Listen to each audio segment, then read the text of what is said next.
Jérémie, chapitre 27. Au commencement du règne de Joachim, fils de Josias, roi de Juda, cette parole fut adressée à Jérémie de la part de l'Éternel, en ces mots. Ainsi m'a parlé l'Éternel. Fais-toi des liens et des jougs, et mets-les sur ton cou. Envoie-les au roi d'Édom, au roi de Moab, au roi des enfants d'Ammon, au roi de Tyr et au roi de Sidon, par les envoyés qui sont venus à Jérusalem auprès de Sédécias, roi de Juda, et à qui tu donneras mes ordres pour leur maître, en disant « Ainsi parle l'Éternel des armées, le Dieu d'Israël. Voici ce que vous direz à vos maîtres. C'est moi qui ai fait la terre, les hommes et les animaux qui sont sur la terre, par ma grande puissance et par mon bras étendu, et je donne la terre à qui cela me plaît. Maintenant je livre tous ces pays entre les mains de Nebuchadnezzar, roi de Babylone, mon serviteur. Je lui donne aussi les animaux des champs, pour qu'ils lui soient assujettis. Toutes les nations lui seront soumises, à lui, à son fils et au fils de son fils, jusqu'à ce que le temps de son pays arrive et que des nations puissantes et de grands rois l'asservissent.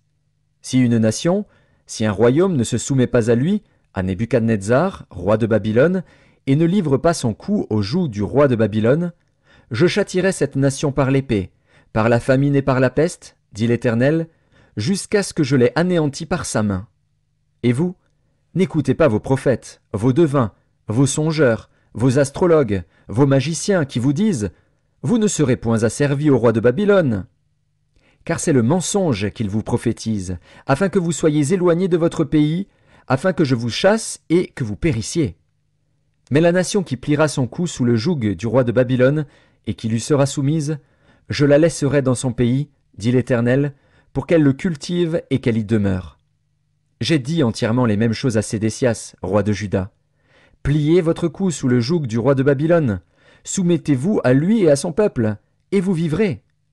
Pourquoi mourriez-vous, toi et ton peuple, par l'épée, par la famine et par la peste, comme l'Éternel l'a prononcé sur la nation qui ne se soumettra pas au roi de Babylone? N'écoutez pas les paroles des prophètes qui vous disent « Vous ne serez point asservis au roi de Babylone », car c'est le mensonge qu'ils vous prophétisent.